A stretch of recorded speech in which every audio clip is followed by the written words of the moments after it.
The next stop for the family was a tenement flat in Robertson Street, Greenock, in Scotland.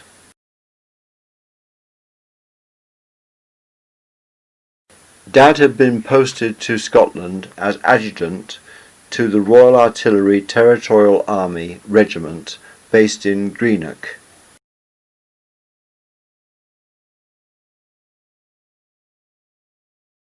Family life in the Robertson Street tenement flat.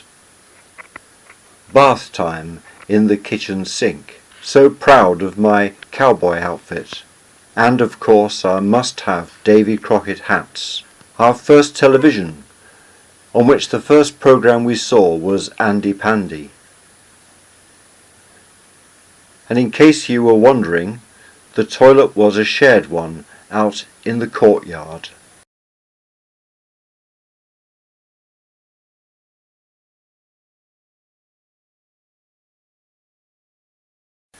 I went to the local nursery school and loved every minute of it, so much so that one day I arrived to find the doors were locked. Thinking that I was late and that Miss Frances had locked the door to stop a wandering Alsatian from getting in, I sat down and cried. Within minutes, Miss Frances arrived to open up. I was early.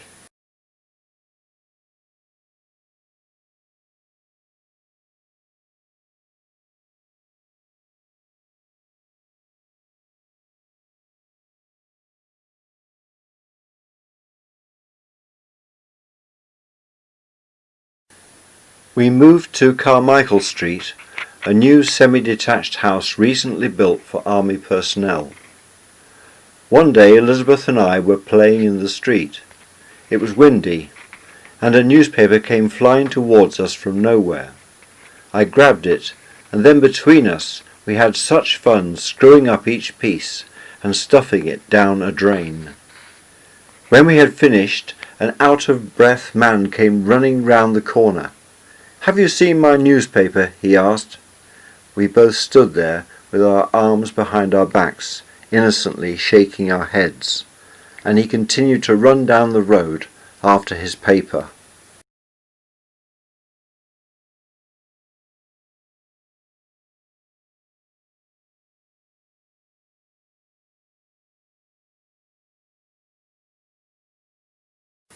On a trip to Woolworths, I noticed 2 picture cards on the floor in front of a counter, and I picked them up and took them home.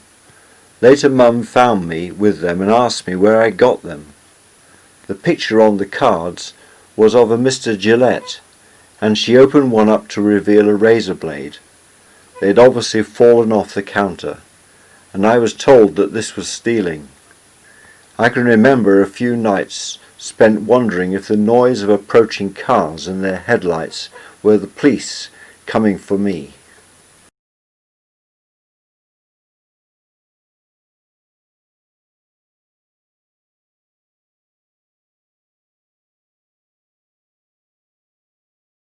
I enjoyed going to the Ardgowan Primary School with all its formality. For example, the whole class reciting tables together each day.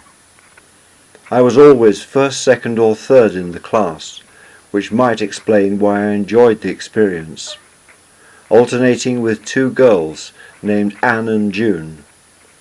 So we 3 always sat in the back row of the classroom in the right-hand corner. However, at the end of the school year, I saw another side of it all. Our teacher explained that we were all to move up a class, and that we were about to follow her into the next room. We followed her into the corridor, where suddenly she told us all to stop. She then singled out a girl named Susan and proceeded to make an example of her, saying that she had not worked hard enough, and so she had to stay down. It struck me as a very cruel thing to do. I was quite taken with my newfound ability to write, so I decided to write out the whole Gospel of Luke. However, I managed only the first 4 verses.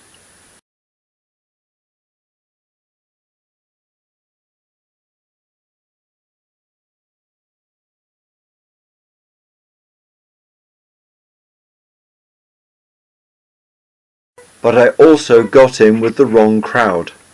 A tearaway named Ian, who lived in the flats over the road from the school, persuaded me to go to his home. The lollipop man was on duty, but Ian ignored him and dashed through the traffic. I was following Ian, but the lollipop man stopped me with 1 foot over the curb. The next day the lollipop man appeared in our classroom, and after a word with our teacher, pointed the 2 of us out. Ian seemed unconcerned, but I was petrified. Down we went to the headmaster, who said something about being surprised at me, but not so surprised about Ian's behaviour.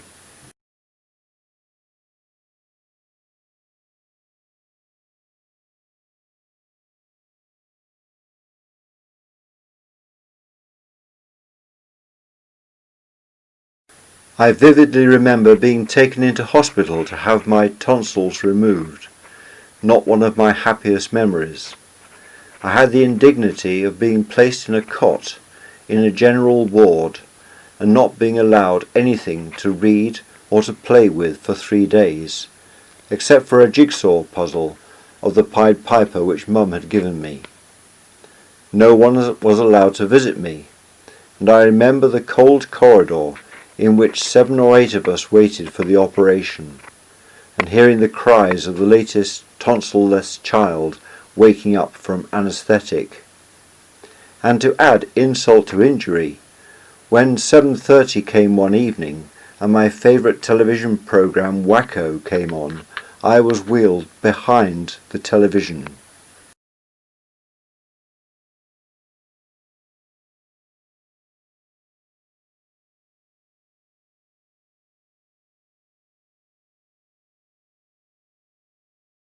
I had a friend who was a naval officer's son. When we were at nursery school, we played cowboys and Indians in his wigwam.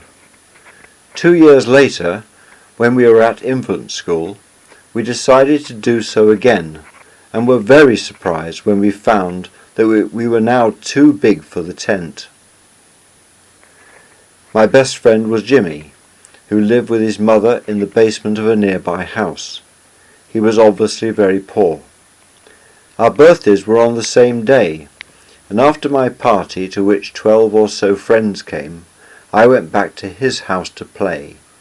That was his party.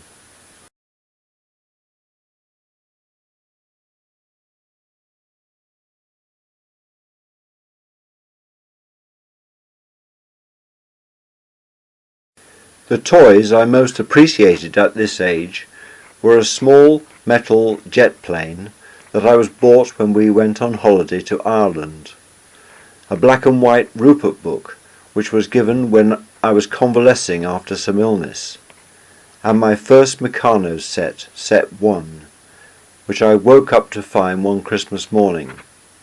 I was so intrigued with it that I so wanted to be able to make all the models in the instruction book. Next year I was bought set 1A, which made my existing set into set 2, with a whole lot more designs to make. And so this went on year by year. Great fun. Grandpa Whiteman built me a 2 by 1 foot chest to keep all my Meccano tidy. Another prized possession was a kit with real miniature bricks and water-based cement, which was used to build a number of house designs onto blueprint plans. Doors, windows and roofs were also supplied. Whenever Dad went away on an army exercise, he would bring back a dinky army vehicle for me. I kept all these most carefully in a small brown leather suitcase.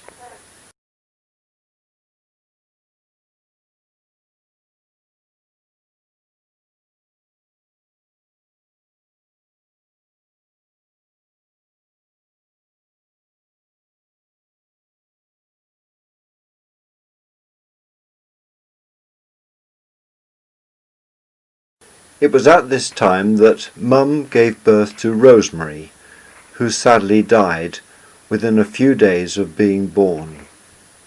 As was the custom in those days, Elizabeth and I were protected, which actually meant we were excluded from our parents' grief. While we were staying at Marston Trussell Rectory, Grandfather Henry found birds nesting in a graveyard vase. This picture was taken by a local press photographer.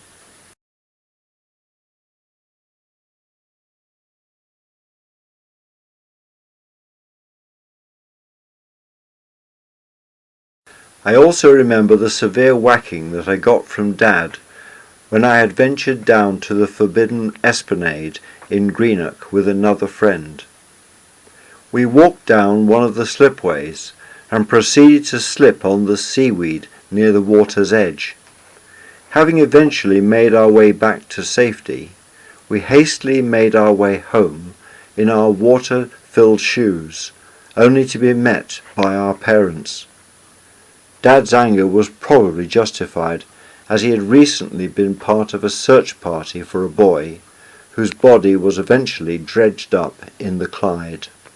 In the summer of 1958, I had my 7th birthday, and we were preparing to move to Dad's new posting in London.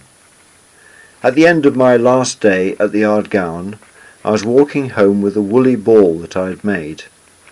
An older boy named Douglas, who was a bit weird, snatched it from me and tore it apart.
Taking it slow.